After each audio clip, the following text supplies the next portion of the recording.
Welcome to another episode of the Party Invite Show. My name is Tegan. I'm joined today by Vilos. Yeah, I think that's me. I think that's you. It's just the two of us today, but that's probably for the best because we have a huge party topic that we're very excited to talk about today. We'll probably cruise through the what we've been playing a little bit. But if you've been here before, we're Party Invite. We've got Sav and Chris out in the wings somewhere, probably up to no good. But every week we get together, have a show on Thursday nights, followed by a game stream. So here's the Vodcast. We first get started with Listen Up. We talk about the things that made us smile each week. If you want to tell us what made you smile, go check out our Discord. We've got a dedicated channel.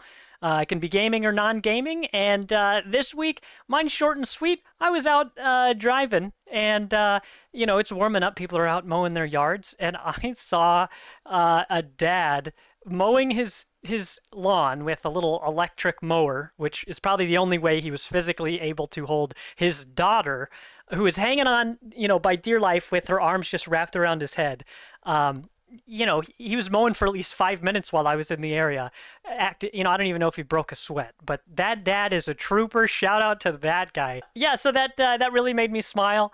Something that was submitted here, Deadpool posted in our Discord this week that something that made him smile was that he and a buddy were out riding their motorcycles, and they were at an intersection, and this little girl in a car next to him got their attention and started playing paper rock scissors. So from that stoplight till the next one, they're driving their motorcycles, and one-handed they're playing paper rock scissors with this girl the whole way down, until they each had to go their three separate ways. But what a wonderful moment. He's like, he thought it was funny that the little girl picked them of all people, and she was like, you know what, these are my people. These are the people I'm going to play with. So naturally, I responded with the gif of whichever Olsen twin from Full House with the leather jacket on, the "you got it, dude." So I hope that can live rent-free in everybody's head this week. Really like that. It paints a very, very bright picture. It's the good stuff. So let's see. So with that, the other stuff we've got going on, we've got what we've been playing, which always makes us smile. But Vilos, I think we've been playing some familiar things, some games we're going to continue to sink time into. So we didn't even bother pulling any video footage this week. Vilos, why don't you kick it off with a little Tears of the Kingdom action, huh? Yeah, I sure as hell did not get video because I did look at my Switch hours though, and I was like, I should have looked at this a few days ago. But nonetheless, I've got 45 hours in Tears of the Kingdom, and that's with taking basically an entire week off of that. Yeah. So yeah, I played a solid 5-6 hours this week probably of Tears of the Kingdom, and really now that I'm still not looking up anything online. I'll find the random memes on Twitter and stuff because that's just a fun time. But I won't dive into any discussions or anything like that. Not looking for guides, and I'm just taking it natural, going through the game as I will. Just anything that piques my curiosity, just go straight at it. So I've had adventures with trying to pick up new horses. I haven't found any horses that are faster than my OG horse from Breath of the Wild. Nice. So that's disappointing. I know Oh, I there's a mean, faster not nice, horse, terrible is what I meant. yeah. But the thing is, I also have to get my stamina up enough, and I am putting most of my shrine blessings into my hearts instead of my stamina. Like the opposite of what Jerp did on his playthrough. He actually filled out his entire stamina bar, which is like 7 bars or something. It's stupid. It's Yeah. absolutely ridiculous. And that's definitely a way to play, and that's like the key component to the game is just knowing what you want to do yourself. And so far, I'm venturing back into the chasms every once in a while to gain more resources and stuff. Like I was able to buy kind of an emo Link outfit An with emo a hood Link and outfit. everything. It's basically a Dark Link tunic, and then I bought a hood that accompanies it and stuff to really get in my personal mood when playing it. right now trying to complete some of the towers. Just I've only got like 4 towers left, maybe to find across the world to open up the entirety of the map. So that's really it. Like I've got a stupid amount of weapons. I sold all my Koroks to Hestu to bump up my inventory slots and stuff. Um, I could hold like 12 weapons or 15 weapons, Oh something my like gosh, that. It's a that's lot more funny. than even like than I had last week. You know, Um, as an aside, we I'm prepared. watched the PlayStation Showcase, and beforehand, Mr. Jerp was telling me about Diablo, and so I've watched Mr. Jerp play Tears of the Kingdom. I've watched Nathan Onyx or Nathonix, who's rated us and been in our community before. I've watched Datfu Gaming, another person in our community. Uh, every time I watch somebody, it looks like they're in a completely different area of the map, and it's wonderful. But Jerp was telling me about Diablo, where I guess there are Diablo 4, where you have dedicated slots for different weapons. So technically, you're holding like 3 different weapons at a time. And now I'm imagining with Link with this backpack full of 15 weapons that at any given time he's actually carrying like 3 or 4 of them. You just can't see it. Like maybe he's got invisible magical arms or something. But um, It would seriously be a lot. Like there's literally half of my weapons. Actually, no, scratch that. Like at least 50% of my weapons are fused weapons. Some of them are fused the right way, where it's supposed to be like there's constructs that are these ancient robot-ish, not guardians, but ancient robot kind of uh, characters in the game, and the bad ones that are actually enemies, called constructs, drop some really like hard tech. It's really cool, and if you fuse that to a weapon, then it actually gets legitimately more of a weapon, not just a bump in power. Um, oh, nice. but but if you do random objects like a rock definitely helps, but it's literally just a fucking rock on the end of whatever it is. Right, right. And so like if you do it with just like sticks, it will just be a stick with a rock on the end. But there's a couple of them will actually fuse into a decent weapon. But like I think I've got 5 or 6 of them that are just like traveler's swords with a rock on the end, and they are perfect for bashing rocks, like hunting for gems and stuff. Hell yeah. But as far Who as needs a fighting, pickaxe? no, Nah. yeah, they are not something you want to fight against like the big baddie chieftain bokoblins and stuff. So yeah, I'm having a great time still. Like no surprise at all with that. But I am going to I am going to move on a little bit this weekend. Not completely because I'm definitely going to finish it, but it was set day one that I was obviously not going to finish Zelda this month. There's no Oh fucking my way. gosh. Um, And what's even the point? yeah, It's gone. If once you're done with it, it's gone. yeah. And today I shared in the Discord that somebody had made a big deal on Twitter about finishing it. They completed it at 139 hours, I think it was, It and still that seems was fast. completion. Yeah, that still That seems seems fast really because fast. he said something about like after like 40ish hours or so, he did start using a guide at that point Oh, to yeah. complete, like to actually complete everything, because that was his point. And so yeah, like if you're doing it naturally, it's easily 150 to 200 hour game, Yeah. probably more than that if you If it never was looked at guide. me, 500-hour game. If I was trying to Yeah, complete it, no yeah, kidding. 500 hours.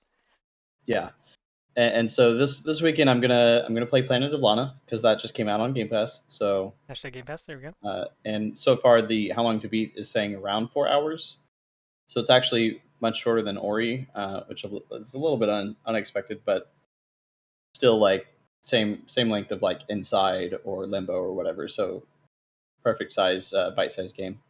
Yeah. Um, gonna play through that and probably Oxenfree, and because that's another 4 hour game that has a sequel coming.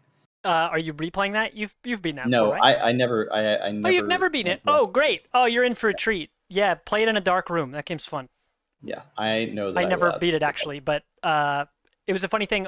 So Lizzie, my partner, and I, for anybody who's new here, Lizzie and I both started gaming on our phones at the same time so that we were like, what if we each picked up a game and then we can talk about it? And so we both picked up Stardew Valley on mobile. This was years ago. and we each sunk 100 hours into that game individually, and then we were like, well, what else can we play? And so we both bought Oxenfree.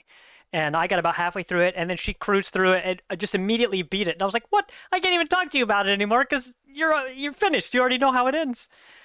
So I never actually finished it, but I saw most of it. But I never saw it myself. So maybe I would like to go play the second game. So it would make sense if I went back and just restarted the first game. Like you said, a 4-hour time to beat, that is completely palatable.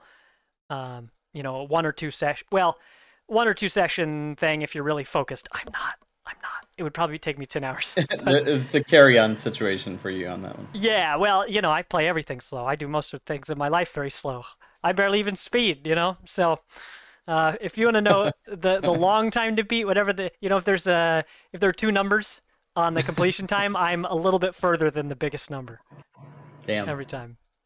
But that's exciting. I want to shout out Ramilb. You made me laugh. We were talking about leveling up your stamina. He says for Tears of the Kingdom, he says I want to be able to hang on a cliff for 13 hours. That would be fantastic. You got the power of the gods or guardians or whatever, whoever it is. Who makes the machines in that game? That you power up and stuff. The ancient dead civilizations. That's who does. Actually. The ADCs. They call them AD carries in other games, but the ancient dead civilization. Well, wonderful. I'm glad you're enjoying that. I'm still watching people play it on Twitch. I know that I'm going to buy it. I'm not sure when I'm going to play it, but I am definitely going to play it. I still got God of War Ragnarok sitting on my PlayStation. One of my most highly anticipated games probably ever, and I still haven't even started it. So, if I got paid to actually do this for a living, maybe I'd actually finish some games, but here we are. One day we'll get there. Ramilb says, spoilers, did you know Princess Zelda is actually a boy named Link? Okay. Wow, I shouldn't have read that out loud. Listen, there's some lore dumps that we're lacking on here, obviously. Well, that's Tears of the Kingdom, the game that keeps on giving, and it's going to keep on giving for a long time. The content's been great, and it's not going anywhere. People are going to still keep discovering stuff on their own for a long time here. I have been playing Darkest Dungeon. The 1.0 came out a while ago. I've talked about it on the stream in the past, and I'm going to keep talking about it, which means I'm going to be brief now. We have 5 characters, the 4 base ones, Plague Doctor, Highwayman, Grave Robber, and the Man-at-Arms. So we've got a healer, a tank, and 2 DPS, even though everyone could really be DPS. And I unlocked the Hellion, which is the the barbarian, essentially. And she is fun. She's the first character now that I've unlocked all of the story lore for, which then unlocks her full set of abilities. And now she is so powerful. She has great direct damage. She can make people bleed more than anybody else. And now I finally unlocked her self-healing ability, which is huge. It's a huge heal. So she's very versatile. I'm going to keep leveling up the base characters you get, because what you do is you travel through regions, and if you have an empty slot, so if someone has died during that region, when you get to the inn, and you hang out and you're safe and you get to buy supplies and heal up and stuff, one random other character that you have unlocked will fill that spot in your team, but only one. So if you have 2 people die, only one person is coming in, so you've only got a team of 3. So that happened the other day. And I was like, I'm not starting an area with a team of 3. I'd rather cut my losses, take all the candles of hope that let me unlock things, and start a new run. But yeah, the game is super fun. I go back and forth on whether I think it's more or less challenging than the first game. It's just challenging in a much different way. You don't have all the upkeep that the first game has, but yeah, I mean, proper planning will really get you far in there, and the ways that they have of getting you to try new combinations of abilities and new tactics is great, because your characters will have different buffs. I made a whole kit where I had my Highwayman and my Hellion, the Barbarian, at the front. But my Grave Robber, who throws daggers and uses a pickaxe as a weapon and stuff, she had a really good positive trait called Breacher, where she, every single fight, immediately runs up to the front, puts taunt on herself, and then puts a damage boost and a huge tank ability on herself. It's crazy. I didn't know that existed in this game, but it completely threw out the window my strategy of having these other people in the front. If every single combat she runs straight to the front of the battle It's just a random D&D move, man. It Like is. So it's my time. yep, I'm doing it, and you can't stop me. So it's just really fun how in each run you really are forced to think and play differently based on, you know, making the best of a bad situation, which is what that game tells you the moment you load it up. It literally says those words. But it's great. Really enjoying that game. I've unlocked 5 out of 12 characters, so I have a long road ahead of me of new exciting discoveries to make. I've seen a lot of the characters before, but not all of them. Um, and just looking at the characters I have now, if you see how versatile they are once you unlock all their abilities, I mean, I can't wait to play more of that game. I just wish I could play it a little faster because the runs are kind of long.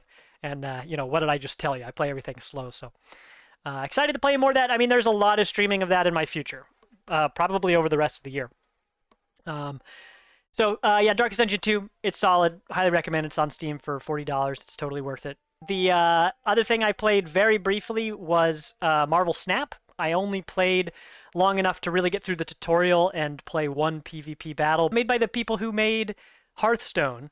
And the game seems good, and it's nice and short. The whole entire game only happens in 6 turns. So, win or lose, it's over in like 10 minutes, which is great. I don't like playing games that take much longer than like 15 or 20 minutes, PvP games, to finish a match. So I'm thrilled about that. Now that I'm done with what we've been playing, because that's it. That's all I really played this week. Vilos, I might hand it over to you to transition over to our big old party topic this week. What we're going to talk about tonight for our party topic is kind of this thing you might have heard about in here before a few times. Yes, Devolver Digital, big deal. Publishers of some of the greatest games over the past decade, very specifically over the past 5 years. And if you're not familiar with Devolver Digital, you've probably played one of their games still. Just know that they have been so successful over the years that at the end of 2021, they actually went public on the London Stock Exchange, which is really funny because they're based in Austin, Texas. But they were valued at almost $1 billion, at 950 mil. And it was, at the time, a really big thing because that's just not something an indie publisher does. Right. You're not usually somebody that has just amassed such a back catalog of amazing work, as well as the money involved in all those things. They have just brought together a whole lot of things to get success here, and they, per the statement that came out when the stock exchange thing happened, was they were basically just 5 guys that decided to start a boutique game publisher that really was there for developer-friendly games. They wanted to support the indie devs that they were at the time, because they've got a whole lot of history amongst the 5 guys that really created Devolver Digital. It's like they're just the biggest deal in games, and they had a lot to show even in the PlayStation Showcase yesterday. A couple big games that are by studios that have brought some real success to them. So really, I wanted to go over a few of the games specifically that I have played through, and then we could definitely go over some stuff that's upcoming. And I know, Tegan, you've played plenty of Devolver games as well. Yeah, Devolver Digital was the very first publisher that I ever recognized where I was like, oh, all the games that these people are making, I like every single one of them. So they were the first publisher that I was like, essentially, if their name is on it, I'm in. I don't really have to guess. Like, there are other publishers I like but don't love, but I love Devolver. I don't think I've played a game that missed for me personally. So yeah, go for it, and we'll get this stuff going. My personal Devolver Digital archive over the past few years, mostly since 2018, is Gree, Reigns, Ruiner, my friend Pedro, Heave Ho. I know you like that one. Oh, it's a good one. Carrion. I know you like that one as well. I do. Phantom Abyss, Death's Door, Inscription, Trek to Yomi, Card Shark, Demon Throttle, Disc Room, Talos Principle. Like those are the games that I specifically have and have played. Most of those I've actually completed in the last 2-3 years, Nice. and like that's not even half their catalog. Yeah, they Um, have well over 100 games. Looking in their Steam yeah, page today, I was like, damn.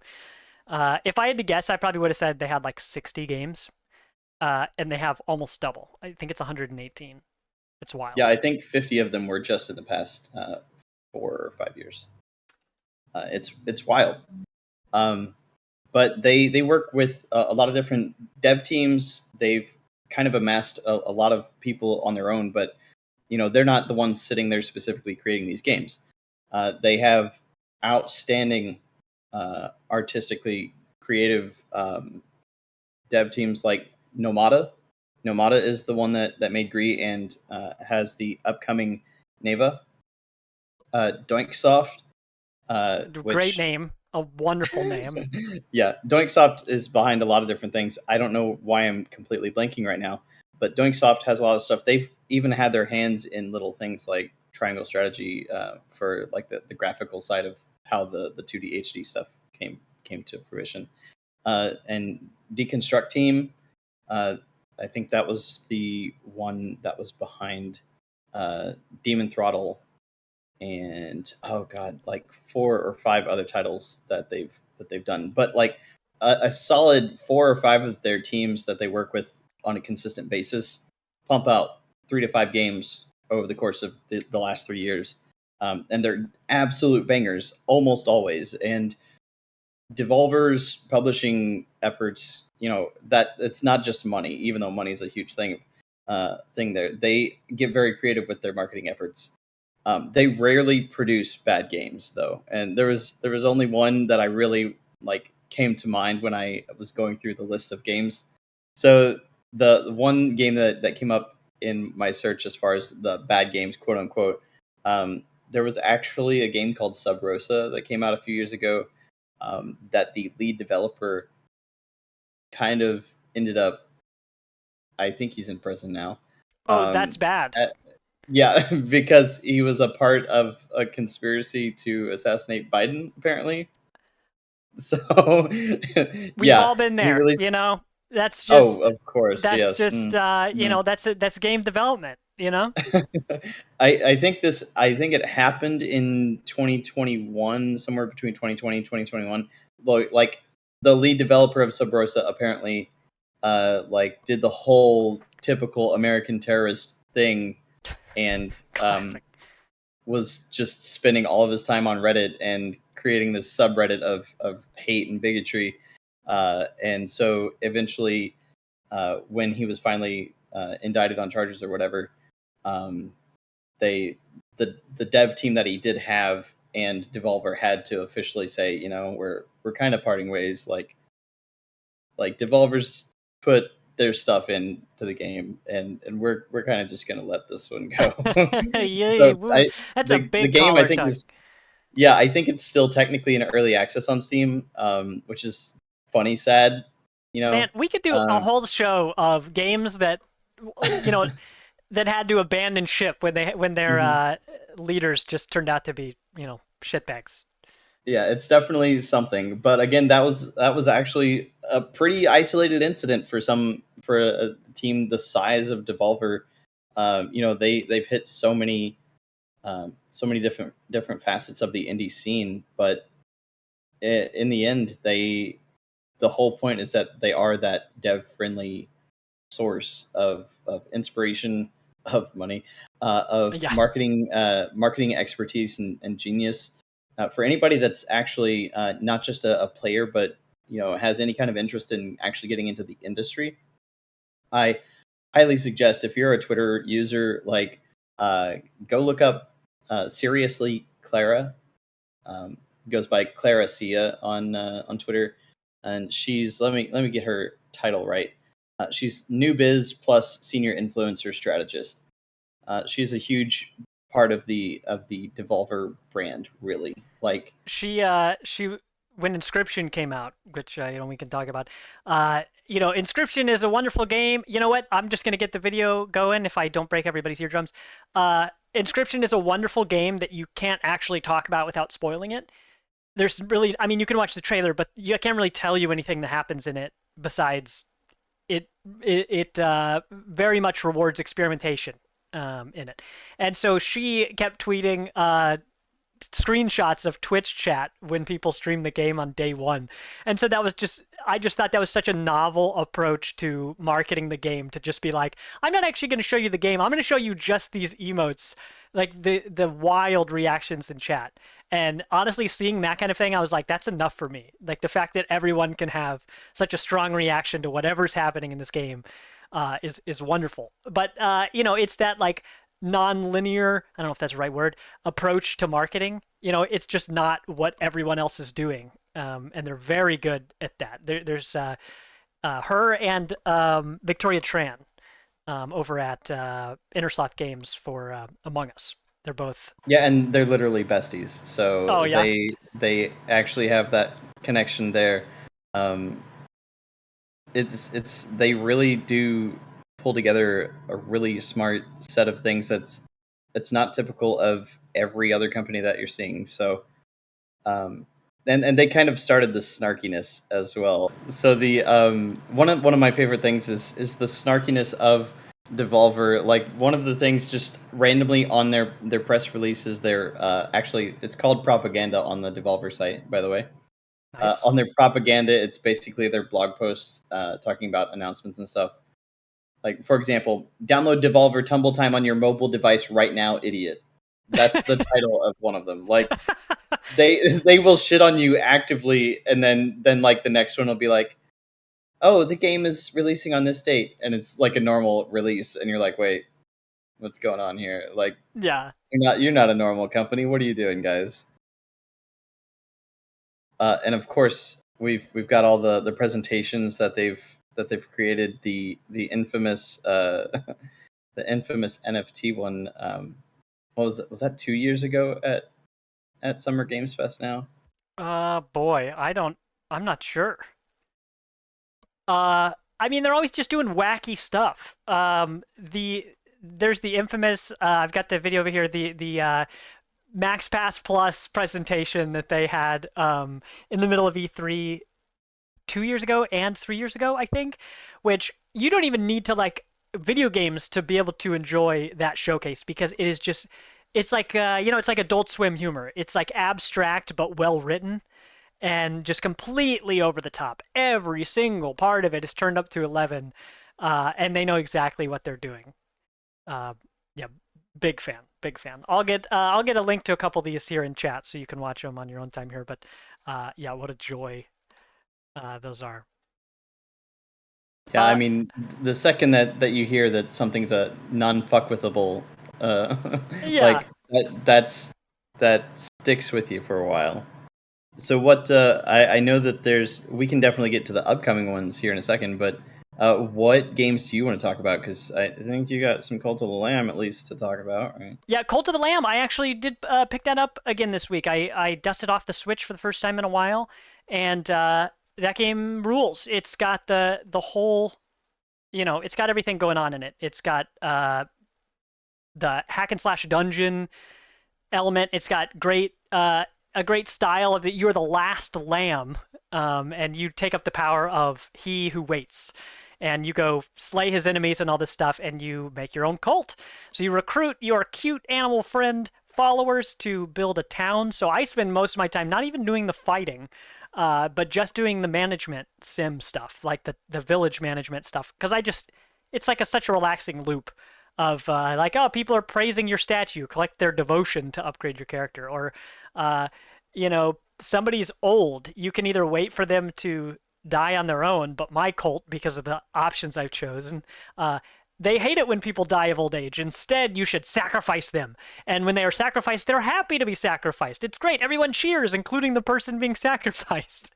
It's super over the top. And the music in it, of course, is good. The music that plays as you're like running around um, your village is like such a good background loop, you know? Highly recommend. You don't. I would say that it's a really good first game if you've never played a dungeon, like a hack and slash dungeon crawler, or a village management sim. So not like you're not like building houses like in The Sims or anything like that, but you are building, a farm and you're assigning your cult members to it. You are assigning a place to chop wood and mine stone and all of this, and it's great. It's great to binge, but like this, like I picked it up really fast once I jumped back into it. And honestly, it's not a very hard game, I don't think. There are some ways that you can amp up the difficulty, like you can opt into it. But overall, I would say that Cult of the Lamb is a pretty easy game. I think it would be a great first step into any of the genres involved that I just mentioned. It's good stuff. Vilos, what do you got next? We have so many games. They have such a huge backlog. I think every game that we're going to show you today is, well, all but a couple, are something that one of us has played. So these aren't just games. Sometimes we show trailers and talk about games that we're excited for or that we may play, but most of these are games that we have played because there's so many bangers in here. A lot of sometimes I don't even know it's a Devolver joint until I've already booted it up. So like, yeah, sometimes I do buy games because they made them, but other times I'm like, wow, this is a great game, and as soon as I load it up, I'm like, of course it is. Of course it's it's got a banger in the main menu, and as soon as I hear that music, I'm like, oh yeah. But what is funny about that, like Devolver doesn't make the games; they publish the games. So they find the studios that want to develop these things, and they give them all the support and funding that they need. So it's interesting to see a lot of these games maybe not look the same or sound the same, but to have a similar quality, a similar bar of quality with each other. I don't know. I don't know how they get so many people who make so many good soundtracks because there are plenty of games that have fine soundtracks, but lots of Devolver games have great soundtracks. If you listen to the trailers, you can just tell from there. They're bumping. And actually, as an aside, when I booted up Marvel Snap today, I was pretty surprised that they went full trap mode in that game. If I had 808s, my whole room would be shaking. Nice. It was good stuff. Yeah, you are absolutely right on the soundtrack thing. So like, we had Cult of the Lamb where it's really the definitive Devolver game, and then we've got a few that are like slight offshoots. But you are absolutely right on the music thing, and it's really across the board. It's the art, like art, animation style, the music, and gameplay. It's everything's just always killer whenever it's a Devolver game. Agree was one of the games that was basically a perfect game for me, and it came out the pretty much the same time period as Celeste, Mm-hmm. but it's a chill platformer, but it's not chill to be chill. It's soothing because it's really about the depths of isolation and a little bit of the depression stuff that I like. I don't know. Actually, another step to the whole love of Devolver thing here is they are pretty much the reason why Special Reserve games exists, and I've talked about Special Reserve games plenty of times, but they're the limited. I always pause between the words. They're the limited run game company that does a lot of Devolver. They are actually branching out into other publishers, but they kind of made the retail situation for Devolver games actually happen. And they kind of lost some of their own business with it because there was a slight situation with things like Demon Throttle and Death's Door and Cult of the Lamb in the past couple of years that these games got so popular that Devolver and the dev teams were actually like, oh shit, we kind of want these games to not be limited anymore. So Sure. they actually Yeah. got retail versions. Um, I mean, Terra Nil came out recently, and it immediately crashed the store. It crashed the Steam page, and that was wonderful because the team that made that game was so itty bitty small. And when that game came out, again, Devolver publisher, and then everyone else, actually develops the game. The developed team was like, yeah, we came out with this game on mobile and PC, and we're not sure if we should have done that. That was like a whole lot of work, and we need to take a nap. Like, we need to just take a break for a second. But you love to see, the marketing that you get from a company like this, just completely fucking blow something out of the water, right? To be like, this game is good, everyone should see it, and they have such a huge audience that, if I was a development team, if I had one, if I could snap my fingers and work with one company, absolutely no doubt I would want it to be Devolver, and I can't. There's not a close second for me. There are plenty of other publishers Yeah. that and developers that I like a lot, but nobody who I would be like, oh, if I could just get my dream job, it would be with you, because it seems like people are happy to work there. And we've talked about how we love this indie space between, tiny itty bitty indie and big AAA games. And so Devolver is technically, they make indie games, or they publish indie games, but they're huge, So it's like their marketing is AAA, but the games that they make are indie. So it's really cool because you get to see all these really interesting projects that explore all sorts of new ideas. When I was poking around the YouTube channel, I saw a game. It was called like, I forget what the name, but it was like Types of Empathy. It was like Stories for Empathy. Essays on empathy. Essays on Yes. empathy. And Yes. so it was specifically these very short, very different from each other games. It was 8 games in one package. I think the package cost $5. I could be wrong about that. But it was all just exploring, very new types of narrative, and that's awesome. That's great. And to have these little teams get that funding is just so encouraging to me. You have huge AAA companies that try to meet these deadlines. They announce games way in advance and then struggle to reach those goals, and then it's disappointing to everybody. You have people who get burnt out making it, people who have really high expectations for day one, and then when it's not an amazing game that maybe ever, but hopefully maybe on day one it's not great, but it gets the support it needs. Well, a lot of people are burned out, and people don't buy the game. People quit the company and they go do something else. So when you have somebody like Devolver, or these other great indie-ish companies, it just seems fantastic. It's really encouraging to me that they set the standard for what a good gaming company can be. Legendary publisher, top tier. You've got plenty of legendary devs and stuff, but when you put them together, I mean, it seems like the sky's the limit. Um, yeah, and in a world, in indie Jason, thank you, Odysseus. In a world where marketing can just go completely wrong all the time. I mean, most recently, I would say Forspoken was heavily marketed for a really, really long time. I mean, Cyberpunk and No Man's Sky are obvious examples of this. Uh, Devolver, they do everything a little smaller. You talked about doing limited run games. What AAA company would ever, well, most of them, who would do that? Square Enix is gonna fucking release a fucking $300 wallet or a $220 collector's edition of 30-year-old games.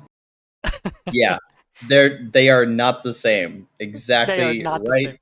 Like with Special Reserve Games, the Card Shark hype was real because it was on either a Nintendo Direct or an indie showcase that they had, and everybody's like, "Oh, that's an interesting art style," because it was before Pentiment, Hmm. hype got around, and they're like, "Okay, that looks interesting. I wonder what that's about." And then Special Reserve Games was like, "So we're gonna release this limited edition, and you can buy it with actual cards."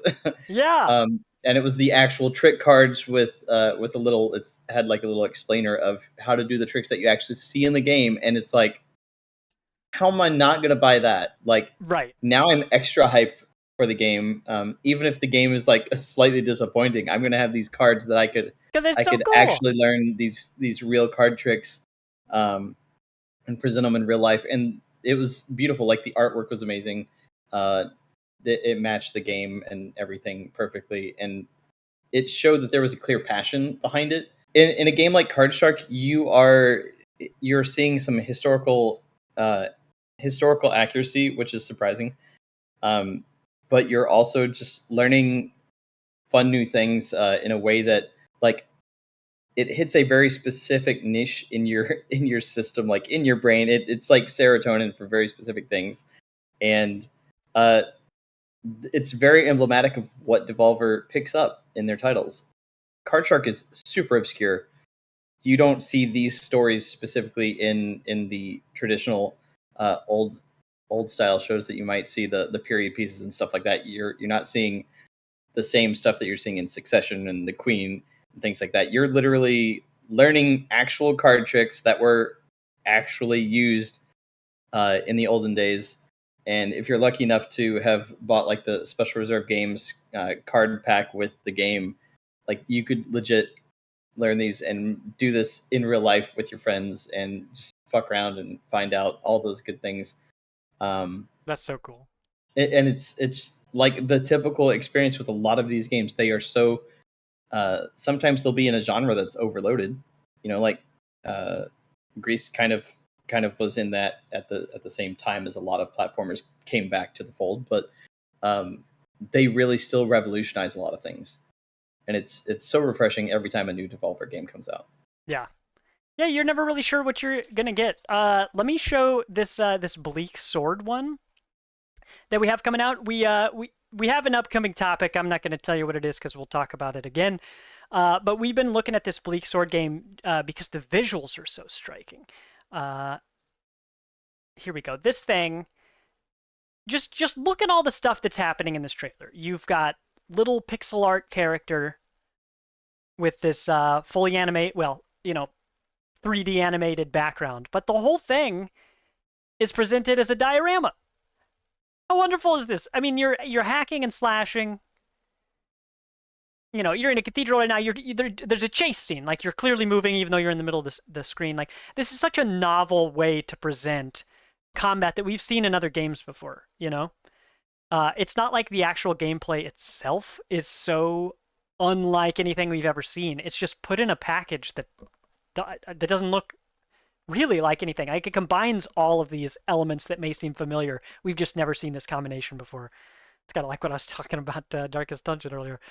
Yeah, that game is on the horizon. It's sometime I think this summer, and yeah, it's gonna be great. I mean, I hope it's gonna be great. I'm excited for it. I can pretty much guarantee that there will be a diorama on Special Reserve Games. So just Oh, no doubt. like seriously, just go to the site and wait for it. It'll be like a year from now because it takes a minimum of 7 months to get these releases, but mostly worth it. I've got like 4 or 5 boxes over there that I pet every couple months just because they're like the best box quality I've ever seen. You pet the boxes? I pet the boxes. It's on stream. I say it. I pet the boxes. Well, I'm happy for you. I forgot to get the collector's edition. It only cost $7, and I forget to get it for Inscription. You could get a pack of cards, and I completely forgot. I don't even know if it's available anymore. Now I'm gonna have to go buy it for $100 from somebody. Sad, But yeah, that was similar to what you're saying about the Card Shark package. I'm like, everybody gets the same pack of the collectors, of the physical cards for Inscription. So it's not a playable game, with the cards. But that is so cool. Like I'm not even a collector, but I love Inscription. And to have that physical thing that I can look at, and as like a conversation piece, I love it. Vilos, you've kind of, well, you're the one who linked that to me. You know that I'm not a collector. I really don't care about having stuff on my shelf. I don't need a special cool ass box.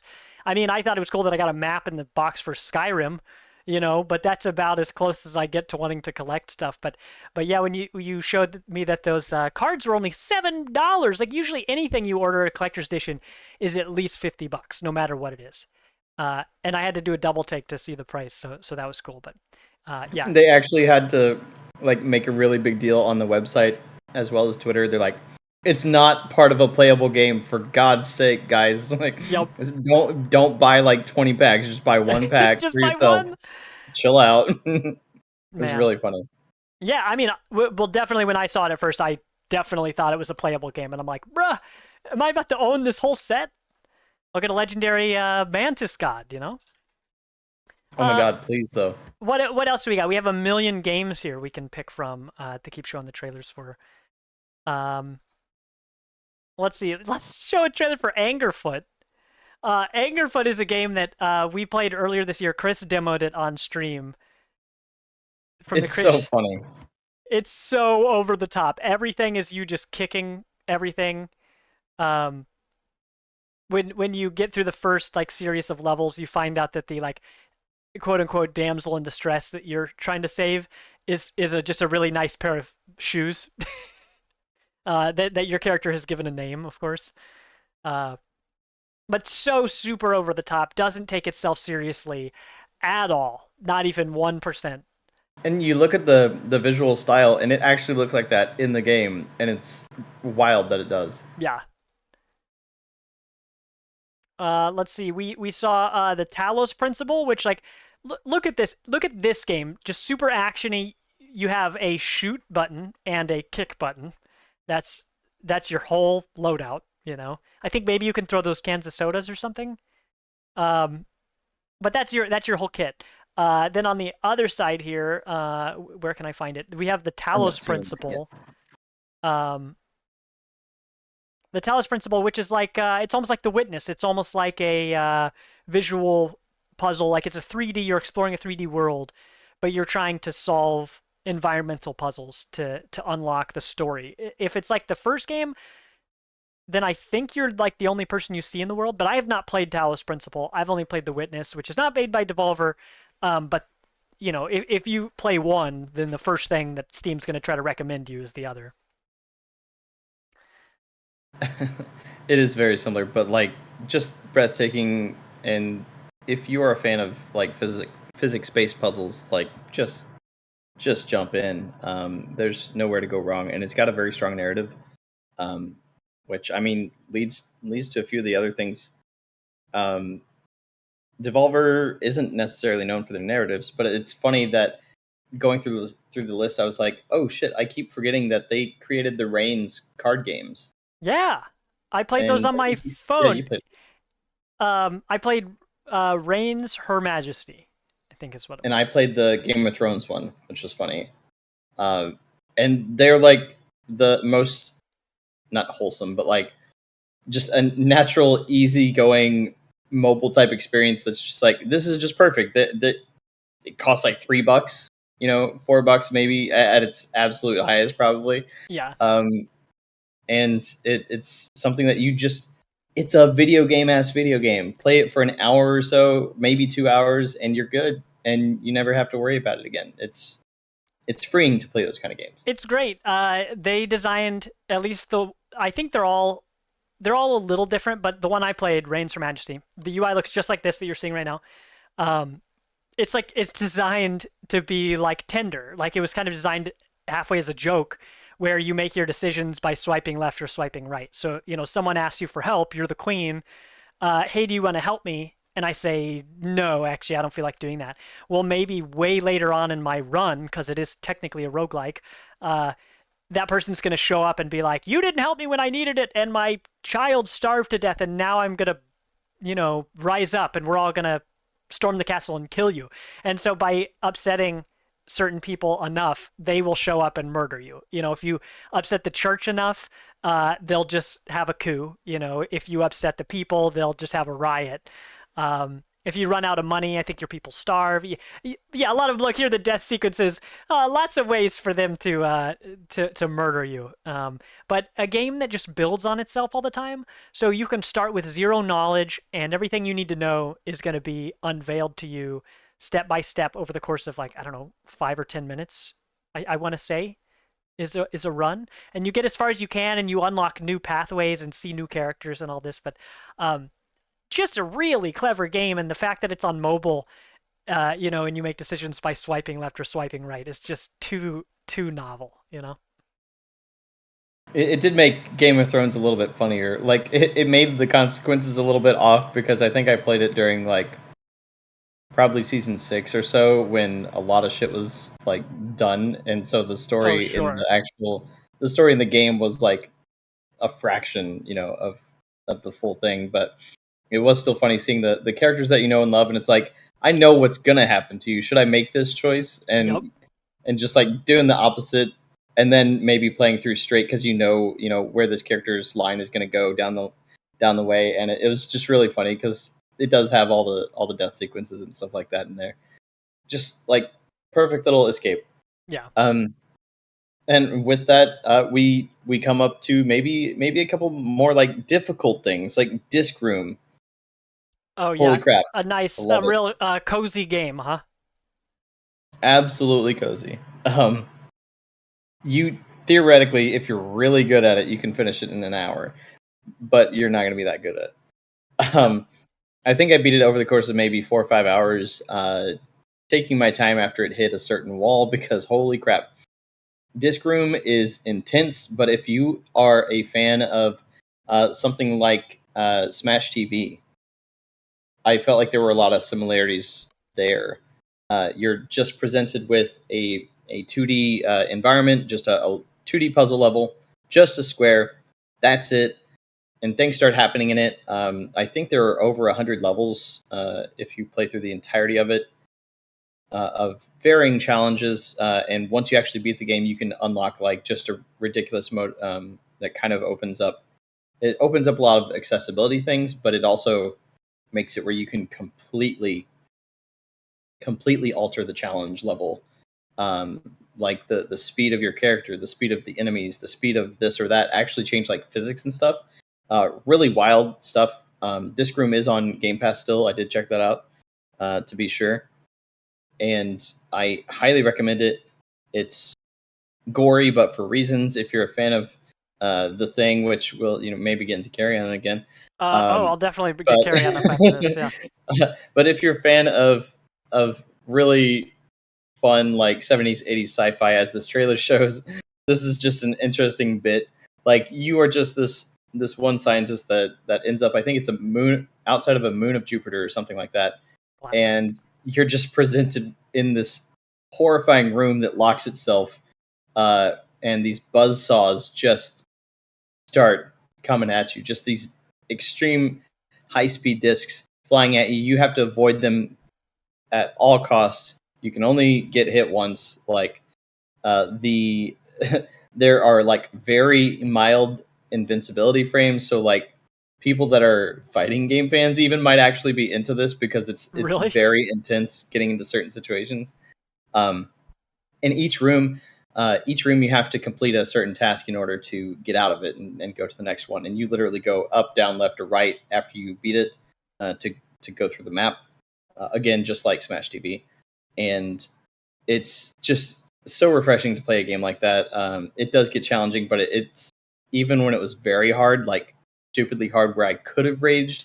I was just like, you know what? I can take my time with it. I can play this in 20 minutes, and then I'd come back and I just breeze through it. I'm like, holy shit, how did I do that? Yeah. Right. And it's just like one of those challenges of will that's just like, this game is good. Like, just let it do its thing. You're gonna get Just better. relax. Yeah, but it's really fun because there were some really cool goals. Like, there were a few different rooms that the disc is actually like a sentient being. It's like a creature. It's like a gross creature with a disc around it, and like you have to make it damage itself a few different times. Or there's another one where you collect these balls of food, and the point is to actually go stand where the balls of food are, because So it there's a cuts. creature underneath you that Oh, will come up instead of the buzzsaw. There's a creature that will come up and just eat you like a dune worm. Uh, that's it. that's It cool. throws a few different things at you throughout the game, and it's really neat, super unique. I think it's normally $20, but you can play it on Game Pass. I think it's $20, maybe 25. You can play it on Switch and everything. I've got it on Switch, got digital and physical on Switch, and I played it through Game Pass. Like, I love that game so much. And the main team, I think, was only 3, maybe 4 people that created it. Well, So, just like that's what Devolver does. They bring word and skill to show off they these bring tiny word like developers. that's what the saw blades do. They word all around the room. They do. They do, in fact. Let's see. You mentioned Carrion, so let's get Carrion on screen here. This was a game, Vilos, you very strongly recommended this to me, and I'm really glad you did. This game takes about 10 hours to beat. Thank you, Odysseus, for keeping us in check in chat. It took about 10 hours to beat. You play as the Thing, essentially. As this says, a reverse horror experience. So a lot of the trailers that you'll watch for these games that don't include gameplay, there's a great one for this, but I wasn't able to get it for the pod. But it clearly understands its source material very well and takes that into the way that it designs its game. Plenty of games try to do that and just don't hit their mark, but this game really does. It says, what if you're this creature that can eat things and grow and eventually impersonate, humans?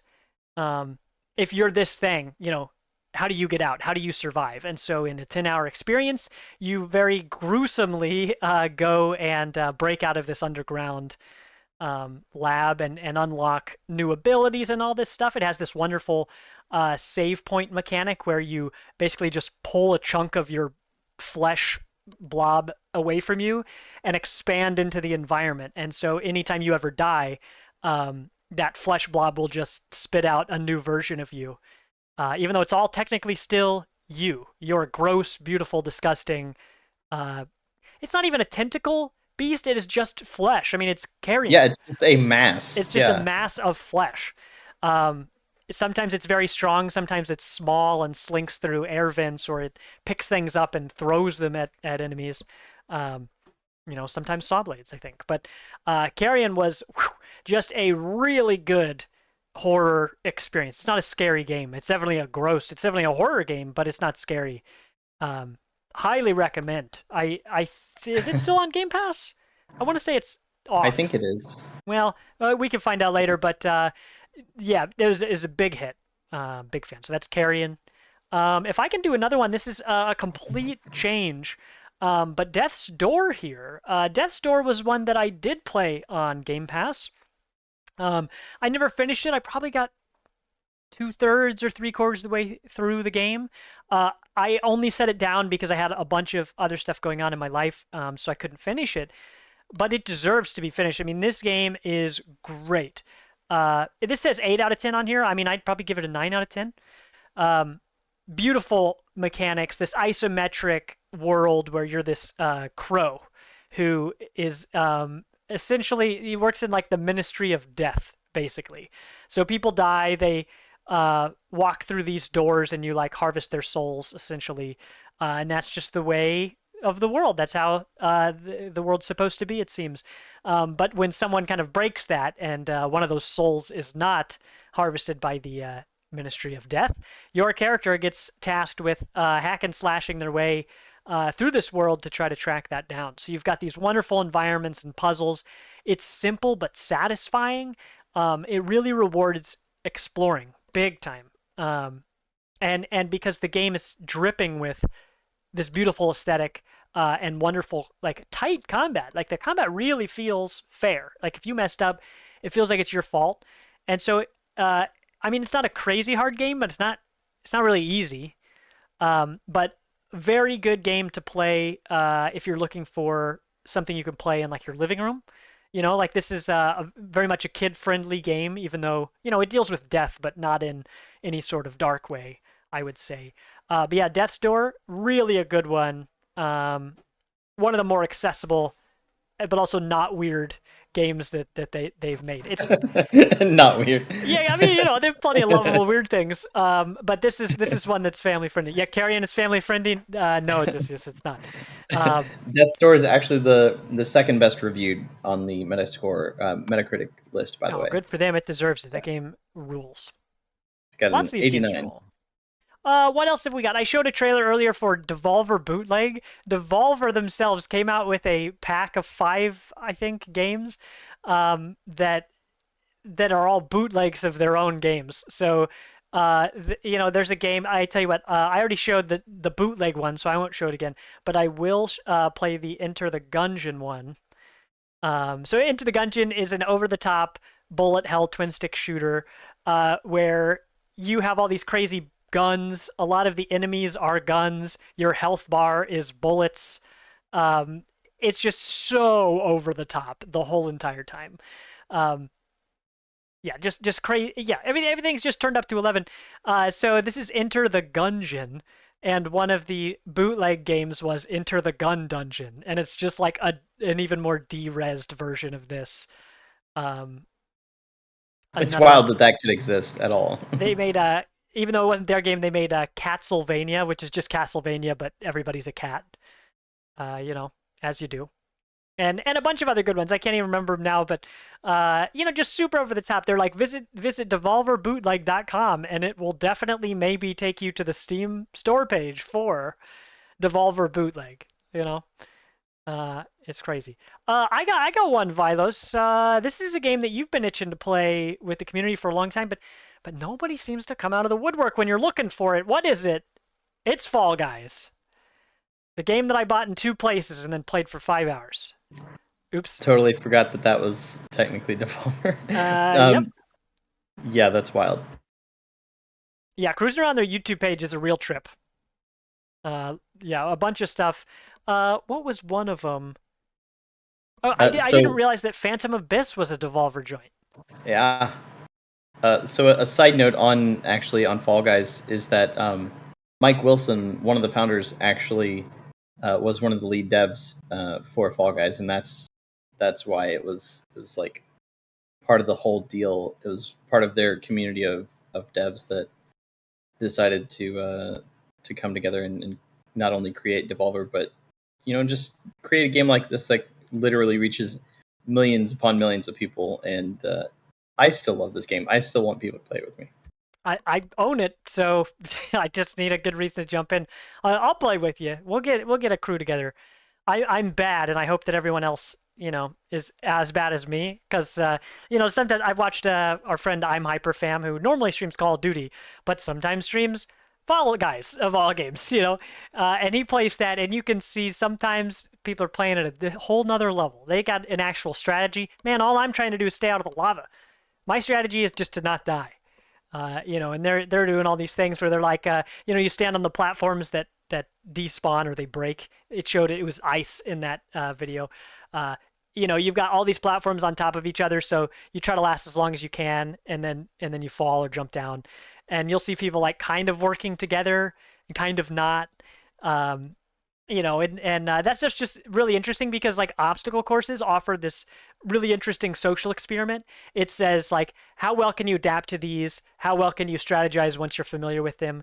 And how are you going to use or abuse the people around you? Because if you're playing solo, you're the only person on your team. But if you can get somebody to cooperate with you, or if you kind of stick with them, whether they like it or not, especially on those platforms, you can then kind of pull ahead, even though you're not on the same team. I mean, one of you will lose by the end of it, but you can work together until you're the only two left. I mean, just grabbing a rando, like when it's really close, like you're just like, I'm not gonna make it.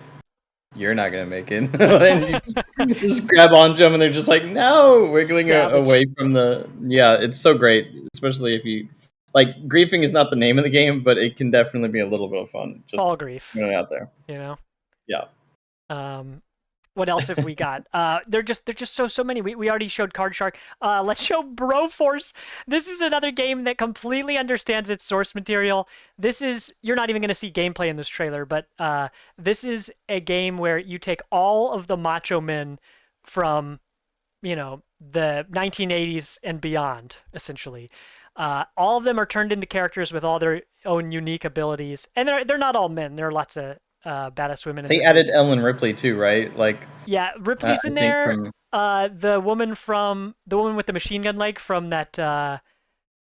From Planet Terror, yeah. From Planet Terror, and a handful of others. So it's not just men. I mean, most of them are macho men. You got, and everybody has like a goofy name. So, Indiana Jones is Indiana Brones. What's Neo's one? He's the one. It might be Nebro, they're all just like dumb and right on the nose. Brobocop, And they all have these over-the-top abilities, and it's a side scroller that's pixely. Imagine like Terraria, not the same as Terraria, but kind of. So yeah, it looks like a Super Nintendo game, but it plays up to 4 players, and it is so much fun. That's a game that when we did in-person events in Kansas City, I used to take that uh, with me, and it was a big hit. You don't need to know anything. You don't even need to know all the jokes or characters to have a great time playing that game. Um, I think Blade, his name was Brode or something. It's just like dumb. It's like it doesn't even work. But they're like, whatever. We've got some of the letters in there. We'll, Rambro. That's a really good one. Just use a little bit of your imagination. Yeah, That's just it. the good stuff. If there's a macho man, a bubblegum chewing, now that I'm saying it, is Mr. Duke Nukem. Yeah, is Duke Nukem in there? I don't think he is. I think they only pull from movies. Now that I'm thinking about it, uh, but just quality stuff. They have MacGyver. I don't know. I don't remember his name. But he throws his like primary weapon isn't a gun because everybody has a unique primary weapon. So like Blade has a sword, which at first seems like a huge disadvantage, but it basically one-shots any enemy if you can get close enough to use it. Neo slows down time, but MacGyver throws fully cooked chicken, roasted chicken with a dynamite stick Okay. in it. Okay. I gotta give you. So Neo, it's Mr. Anderbro. Mr. Anderbro. Oh man. Bronin the Brobarian. Oh, these are good. Broforce is a really fun game, y'all. If you're looking for a party game, I'm gonna put this bad boy back on. Double Bro 7. That's Bond. It's so good. Yeah, we'll play this again because I love the trailer so much. But yeah, it's super over the top, and you're like, it's all satire. It's like American military democracy satire. So it's like, we're gonna go liberate these places, and really, you're just going in and blowing them up with all of your weapons and stuff. And at the end, there's this fun thing. When you finish the level, there will be a helicopter that has a rope ladder swinging down from it, and when you jump on it, immediately the helicopter takes off. So it's fun at the end if you can be the first one to jump on it, and then your teammates are like, "Wait, no!" and they're immediately left behind, and everything explodes. Uh, just quality stuff right there. What else have we got? We mentioned Phantom Abyss. Let's show the trailer here. Phantom Abyss is still in early access. I played it on Game Pass. Turns out this game's been out for kind of a while. Much longer than I realized. I mean, like I said, I didn't even know this was a Devolver joint. The one thing that I expect from Devolver games that this doesn't have is a bump in soundtrack. It has, I think it has good sounds, but I don't remember, which is uncharacteristic of these games. But you are Indiana Jones, essentially. You are running through these randomly generated environments where you're avoiding traps and avoiding these guardians that spawn and chase you. Some of them, shoot lasers from their giant eyeballs. Some of them just physically zoom in to give you a great dangerous hug. But you've got your whip, which you can use to grab onto pretty much any surface or to hit and deactivate a trap. When you're in these worlds, you can see everyone else's phantoms around you. So everyone who's gone through and failed, you can see their ghost. You can see where they went and what they collected. There are lots of hidden treasure chests that give you coins, which you can then use to unlock things in your run. I really hope that game blows up something big when it hits 1.0 because it's deserving of a huge player base. And because of the phantoms, I mean, some levels you go into and you can see that 700 people have failed this map before you ever got there. And the beautiful thing is, whatever your finish line is, it means that no one in the world has seen that finish line yet. So when you reach that finish line, then it will open up more of the level. But once you complete that first spot, no one else in the world will ever have that exact run that you have because they'll add on to it. Imagine like a Super Mario thing where it's like, okay, this no one's beaten this world, so it's only world 1-1 right now. So then when you beat it, now it'll open up this level to everyone else, and it'll go as far. The finish line will be at world 1-2. And so there, as you go further, it's going to get harder, and there's special zones and stuff. But I had a whole bunch of fun playing that, but it just seemed like the player base really dropped off, and having more phantoms in your world actually has a mechanic that makes it easier. So when there are fewer people playing the game, some of the whips with special abilities that you actually can't use them because there aren't enough phantoms to work with. So, like I said, I really hope that that game blows up when it hits 1.0. I had a lot of fun with it. I do recommend it. But yeah, without players, that's going to be tough. So hopefully Devolver does their thing and puts a big megaphone in front of it, a big magnifying glass, and Yeah, I feel like the only thing that really brought it down is just the fact that those people are not in the world with you. Like, I get it thematically why, and everything, but man, you want to do it would be co-op, you know? it would be a completely different world if they were actually there. Absolutely. Because it feels like you're playing a multiplayer game, but you're the only one who's actually there. Everything you're seeing are just recordings, they're just ghosts replaying their final moments. But unlike, Dark Souls or Elden Ring, you're not just seeing their final moments, you can see their whole entire run. So you can, be running past someone, you're like, why did this ghost go over here? Oh, there's a treasure when chest they're hidden. when they're like standing behind a waterfall, just like sitting AFK or something. Chilling. What else have we got here? Trek to Yumi. Want to talk about that?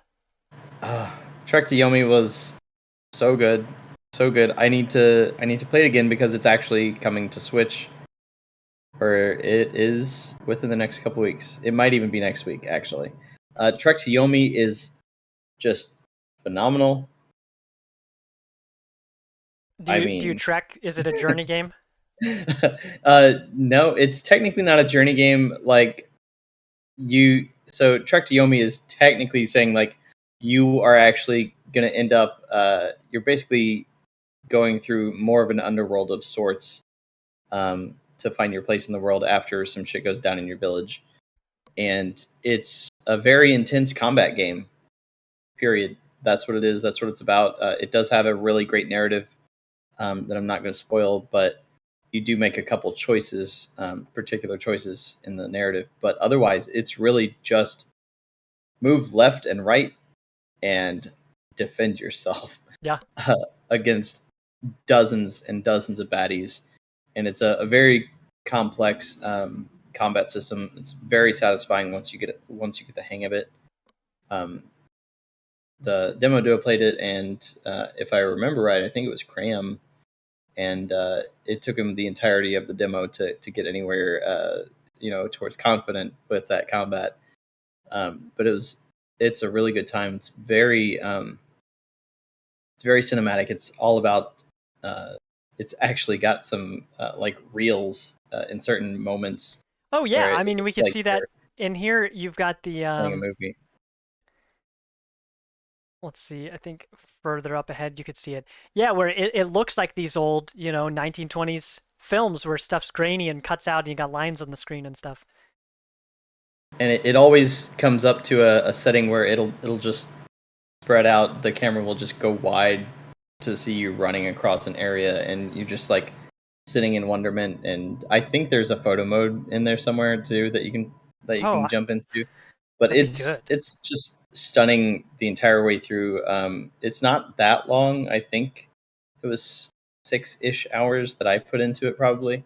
But you can technically play through it, I believe, 3 times. I think there's 3 different choices of person that you can choose to be by the end of the game. Um, Not really deep necessarily on that level, Hmm. but if you want satisfying combat and something that you can learn, kind of combos with, that is definitely the thing. And it also has a lot of the great physical presence that I was talking about on the limited edition stuff. Hmm. It is coming to retail in the next month. It might even have Wait, been today. well, but It's the video we just watched so said spring 2022. So what are you telling yeah. me here? Yeah, so again, this was a situation with Special Reserve Games where they did an edition, and that has been released and done, and like people actually received it like middle of last year, I think. And it was popular enough that they decided to do a regular retail release, and it's coming to Switch very soon. Again, it's either today, next week, or next month. We're literally in a 30 Okay. minute window. I don't remember the 30-day window here. Oh my gosh, But I know that's it's like how long is this very soon. roguelike gonna take to beat? It could be 5 Yeah, minutes or 2 days. I don't know. it's very soon though.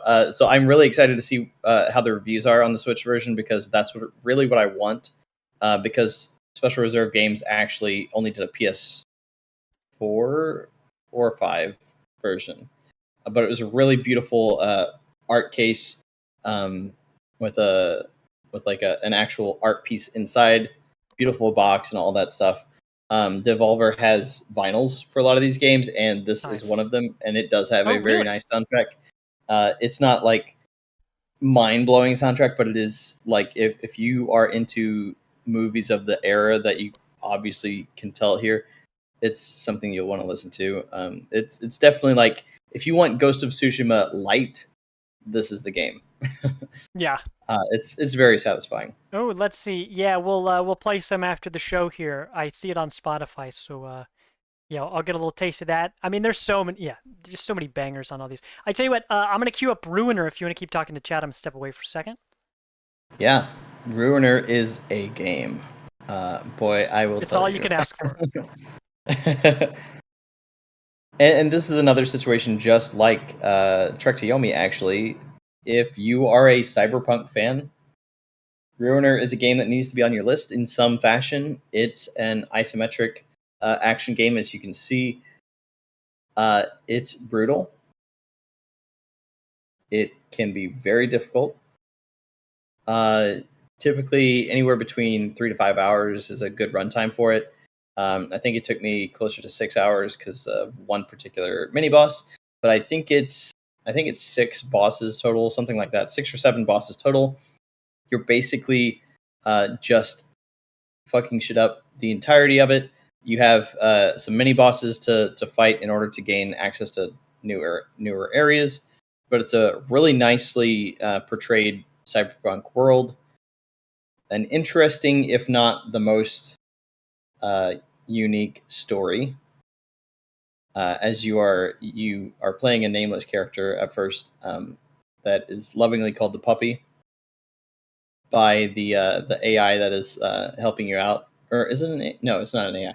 By this person, quote unquote, that is helping you out. It may be an AI. I don't honestly remember right now. I think it actually might be an AI, but spoilers nonetheless.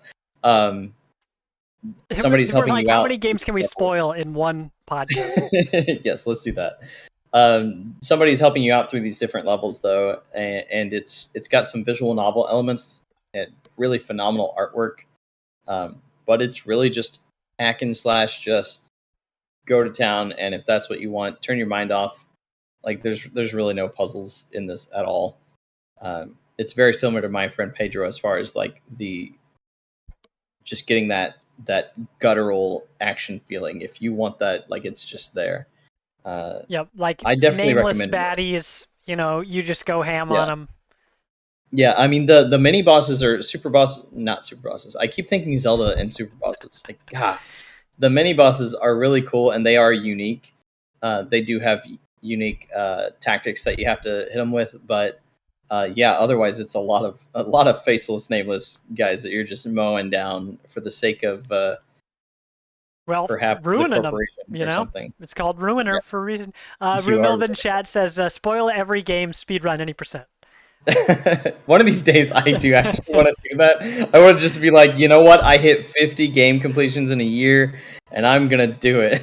So yeah, I'm gunning towards that sometime. Let's see. Here's the one that we had to. We're not positive how you say it, but do you want to give it our best shot? Starts with an N. Oh, Neva. Neva. We're hoping it's Neva. So I spoke about Gree earlier. Nomada Studio is Spanish, I believe, um, and just like look at it. This game not only this has inspired, by the way, the trailer that we got at the PlayStation Showcase for Neva inspired like a half dozen articles easily.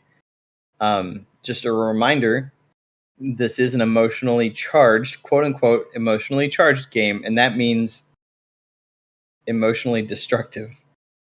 Yeah, You never will healing. be a fucking mess. Like 100% you will be a mess by the end of this game. And as you can see, if you're familiar with Gree, though, this whole section, just like it, absolutely just like it, in the visual style. This whole watercolor plus thing, like, oh my god, it's just so gorgeous. And we're gonna have the Ori feels here. You're gonna be devastated, but if you're like me, you will fucking love it. I cannot wait for this game. The second I realized that it was a Nomada thing, I'm like, done. Like, even if it's a fucking $100 game, I'm buying this. Even if it's 5 hours long, I'm buying it. Wait, I cannot would wait. 5 hours be long or short for your expectations? How long was Gree? That was only 4 hours long, and that 4 was hours? 4 hours for me, like taking my time. So I think you can technically complete it in around 3, Oh my gosh. because there's not really a difficulty level. You know, Yeah, it's like point A to point B. You have to do this. Do it. yeah. And there's not really challenges since there's not combat to deal with. There's like your way to fix puzzles and stuff like that is largely avoidance and a very specific couple of powers that you have. Um, but yeah, it's going to be a very special game. Hearing how short all these games are, it'd be fun to have like a subathon where we actually see how many games we can beat for the first time in one go. Pull out everything that's under 5 hours that we can think of. That'd be a lot of fun. Um, Speaking of games that are really short, here is Minute. This is a game that I think I beat most of it while I was at uh, a gaming event, one of the Casey Game On LAN parties that our pal Sovereign Sid finds themselves at a lot. Minute is a game where you have 1 minute until you croak.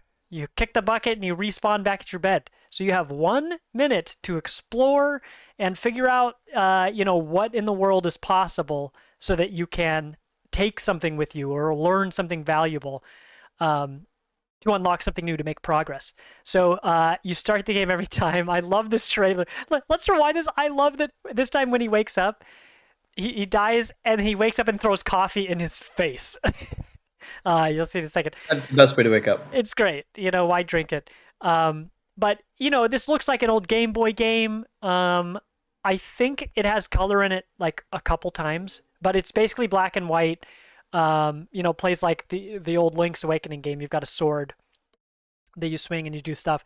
So it's like very light puzzles and all this stuff, but the whole gimmick is basically how can you speed run kind of whatever objective you're looking at, because you do unlock a couple different spawn points. You only ever spawn in one point at a time, but once you visit that during that 1 minute, you can make that your spawn point, to branch off from there. But it's just this wonderful, very simple gameplay loop. You pick up, you explore, you drop it. So at any time, even though it's a short game overall, after any one death, you could just set the controller down and be done with that session for now. So, you only have like literally 5 minutes to play a game. Great. You can actually make some progress in this game. It loads up quickly. You're in. You play, a few minutes, and then that's that. But it's such a novel game, and so Minute, this game, came out with it's like Minute Speed Racers or something. That's not the exact name, but it's close to that. And it was a racing game. I haven't seen footage from it, but it is a racing game that I saw on their page that the first time I saw it, I thought it was an April Fool's joke because I'm like, what the hell is this? Uh, it's a racing game where 100% of the proceeds went to charity. So this new little game that's just in this world, it costs like $3, I think. Um, all the money has gone and will continue to go to charity. I just thought that was such a wonderful, novel little thing. And like with something like that, I wonder how many people are actually involved in that. Like how many people were on this dev team? How many people at Devolver had their hands on it? It just seems like such a bite-sized game. I'd love to see the kind of behind-the-scenes stuff going on with that. Yeah, Um, and that might have been part of the team that was more of the founders, by the way, oh of yeah. Devolver that were involved in that. Do you know how many levels are in Minute? Because that's actually one that I haven't played, and that is very tempting. Um, Well, the game doesn't really have levels. You start at your house every time until you find, I think, one other shack, and then you start at that if you want. And you'll end up switching your spawn point a couple times as you like unlock, like you get keys and stuff. Um, but yeah, there aren't really levels. I mean, I want to say that you can beat that game in like 2 hours. You could probably beat it in 1 hour, I bet. Uh, but yeah, a wonderful, wonderful little game. I'm gonna see if I can find this other Card Shark one I had. Here we go. So I already showed you the Card Shark. Um, I already showed you the Card Shark trailer. So we saw that. We talked about it. You do card tricks. We talked about the physical edition you get with it. But here is this. Devolver's YouTube video is, I mean, the YouTube channel is full of content like this, where it's either behind the scenes or goofy, like almost skit-based material, or anything in between, but it's just full of personality. So here you've got this person dressed up in the garb of people who, would live in this era, who you might see in the game. And he actually teaches you uh, tips and tricks for the game, but tips and tricks to do these magic tricks as well, these card tricks. And there's a whole series of these on their YouTube channel. So it's like, oh, do you like the whole MO of this game? Like you obviously do, Vilos. Here's plenty more of that. So it's like, here's this wonderful game, but then here's additional content. If you loved it so much, we did too, that we made all this, personal content. Because this is the kind of thing that like a fan might make, but they actually created it themselves. And the fact that they invest in their IPs beyond the game, because like who's buying this game because of these videos? Probably no one. But they know that people love it so much that they want to give them more to chew on. Casey's mod, which was a traditional roguelike version of Inscription, which is a like linear progression story based game, I guess. Casey's mod didn't cost anything, but they knew people would love it, so they released it for free. And that's great because I love it so much. I love to tell people about it, and here we are. So when they recognize that, most, the EAs of the world get criticized for, serving you a burger, but it only has a bun and a patty, and the lettuce and tomatoes are DLC. Or they cost extra, or they're released later, or whatever, for our food analogy. But Devolver just pumps this stuff out because they know you're going to like it, and they make really good products. And that's how they get big fans like us who will just preach from the mountaintops how much we love them, because the stuff they do, they do things they don't have to do. And when they make content, I don't feel like they're just trying to get my money. Um, even if what is it, Nina Struthers let's put name? this one on. Even if she's like telling us specifically all she wants is our money. But yes, Oh, it's that's great. funny. This okay, I'm gonna scoot forward. This is, oh gosh, this is when she ate the chili dogs on screen. Okay, this is a clip from the Devolver showcase a couple years ago, which was called the Devolver Max Pass Plus presentation, which the whole thing was a joke about all the subscription services that are now obviously very prevalent. But back then, a couple years ago, we're still on the way up. So you've got all these services that have all these names and stuff. So this whole skit is them just being completely over the top the whole time, coming up with their like marketing presentation. Like the presentation is of them coming up with their marketing presentation. And so it's just super over the top. No one really asked for this, but as soon as it arrived, I've watched this whole skit like 4 times as if it was a movie. It's like 30-minute long presentation. Yeah, there's some game stuff in there, sort of, but really it's just like, look how weird we are. Don't you want to buy our weird games? And for me, the answer is yes, absolutely. Exactly. And by the way, the character here, her name is Nina Struthers, is the character. The actor Maria Zook, she has done this for 6 straight years, and it's like one of the most iconic performances in gaming. And she doesn't even have to do like a ton of other stuff. Like she gets little acting gigs on the side, and like this is her I love straight at the up. beginning of the skit, you see the boardroom meeting where somebody is pitching the idea of their E3 presentation, and the person who's like the CEO is like, you know what, we make damn good, and then someone's like, video games, video games, I'm told, you know. No. Um, I love it. I'm just gonna let this keep playing. But what else do we have? We have Loop Hero we can show. We have Point P. We never showed My Friend Pedro, so that's probably what we'll show next. God, there's a lot of games. I mean, we could just go into more of the future ones. That's as true, well. but maybe we just revisit this one once I learn how to use OBS and I'm not, completely wrecking the stream. Sorry to all the future listeners and the past listeners for this. But yeah, we love Devolver around here. Can you tell? So she's going to eat like 3 of these hot dogs and even more across the course of this 30-minute presentation. It's horrifying, and I'm here for it. But let's turn that off. Let's switch over to My Friend Pedro, which is like Ruiner that you had mentioned. Yeah. They're definitely more similar than most of the games that we've talked about so far. We saw, Gree and Neva were made by the same people, so it makes sense that they're the same.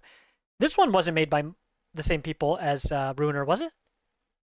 I know the people who made Angerfoot that No. we showed made this game. Yeah, those are the same people. Let's see what you posted there. Oh, the special reserves, the card shark stuff. Yeah, I gotta go hunt down that inscription one. See if it's still available in some form. Bro. Yeah, there's no way. There's no way. It's gone. Rip. But my friend Pedro was fantastic. It's very much gives you the Max Payne vibes.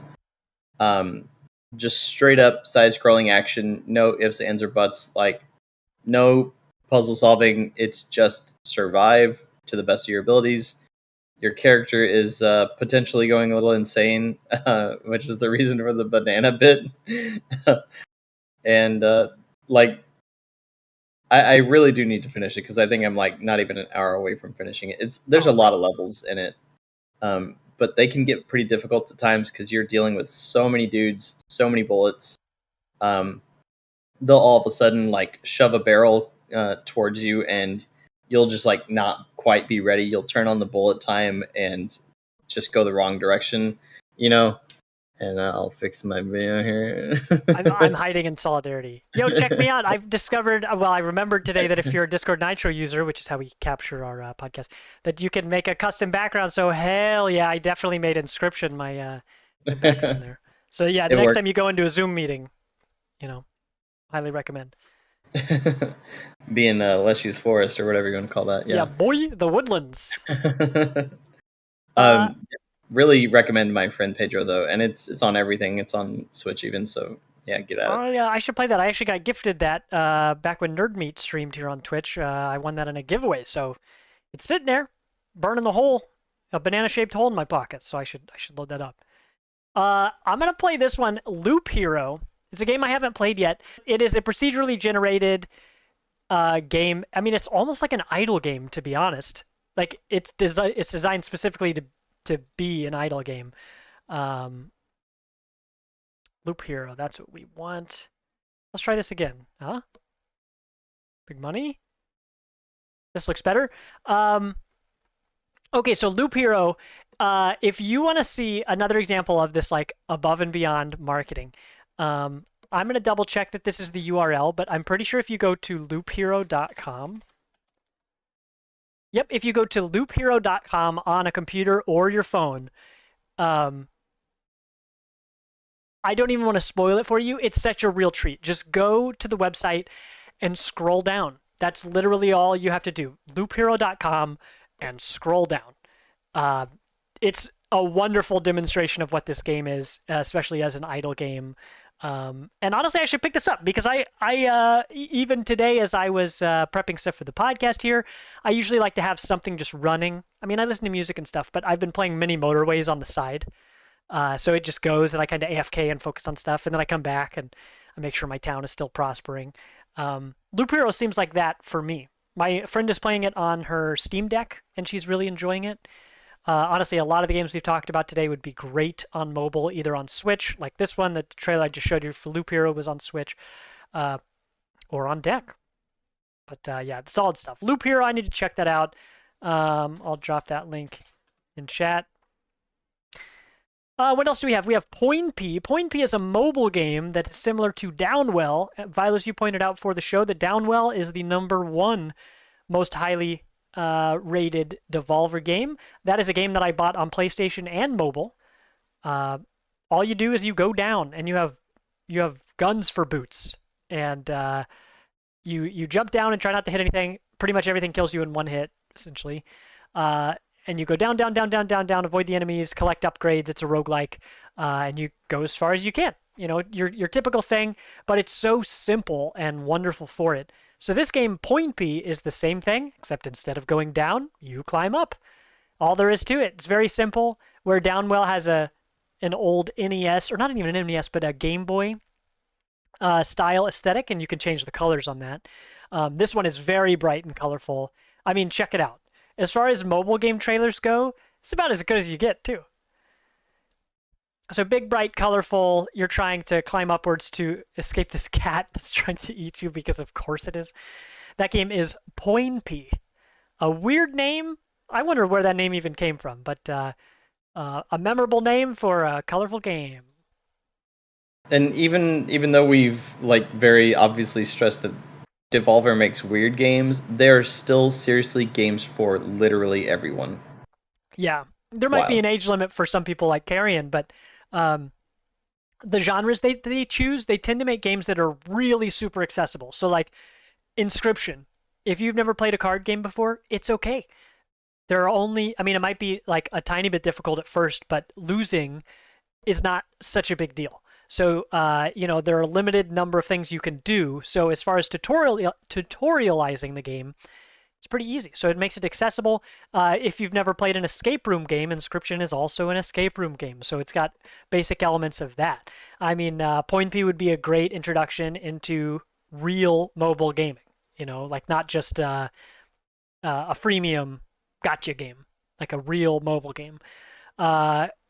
Gree is great if you want just a beautiful side-scroller game that you can put up on the TV and someone can just watch while you cruise through it. Death's Even that's Door. on mobile, by the way. Say that again? Even Gree is on mobile, by the way.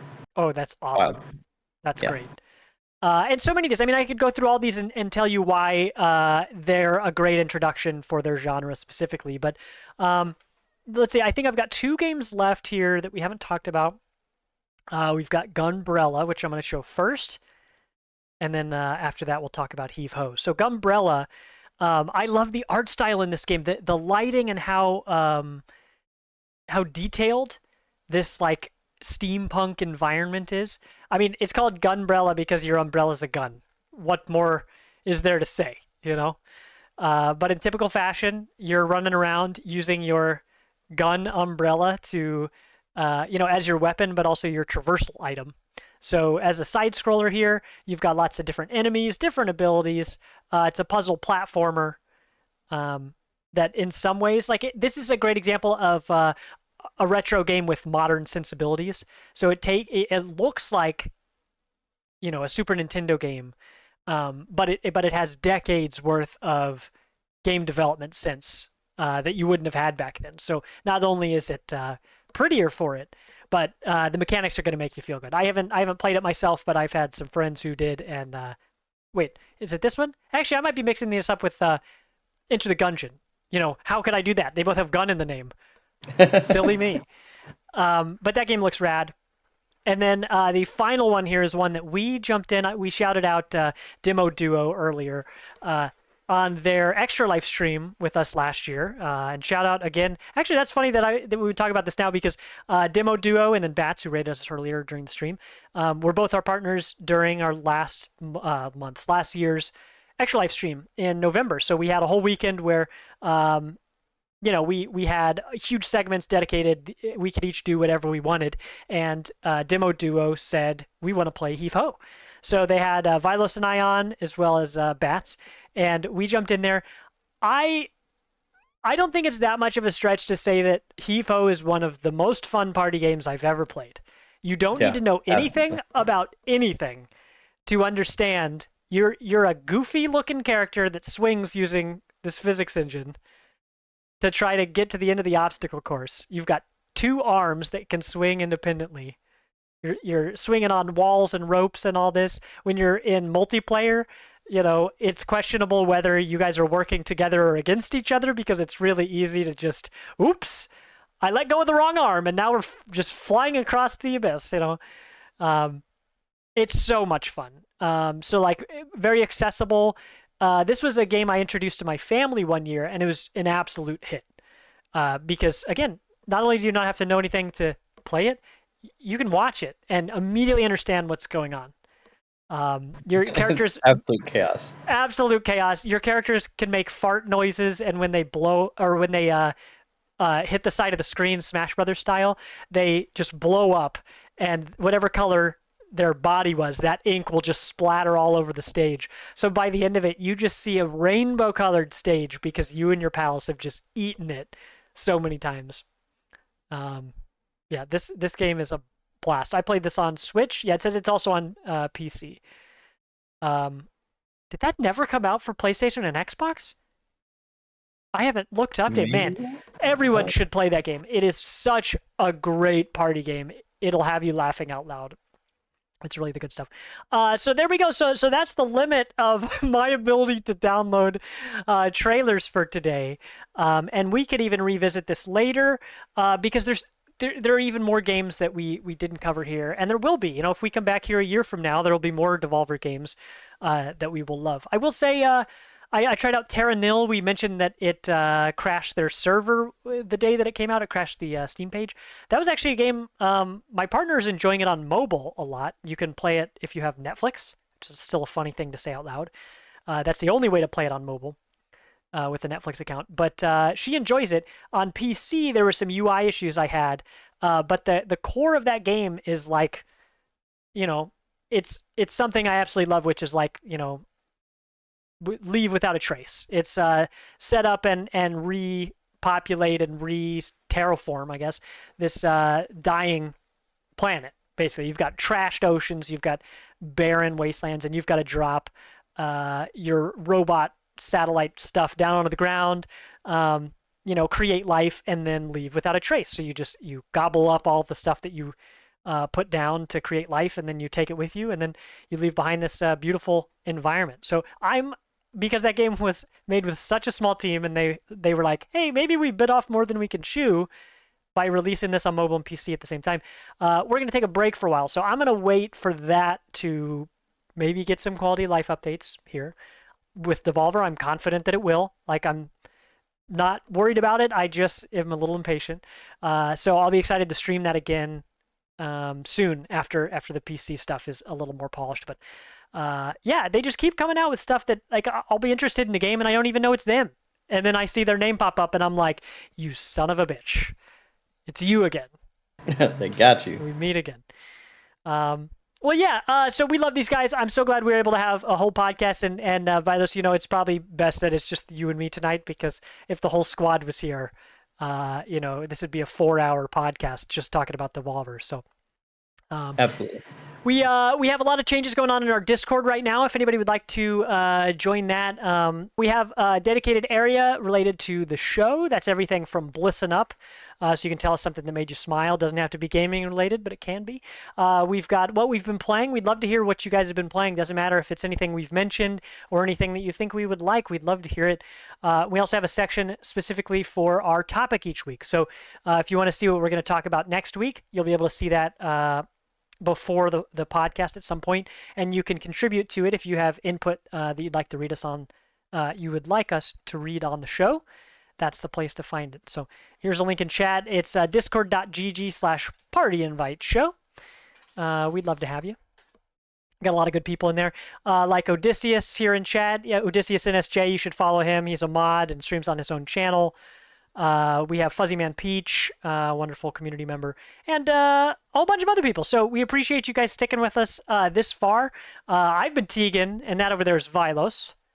Yep. See you. Peace.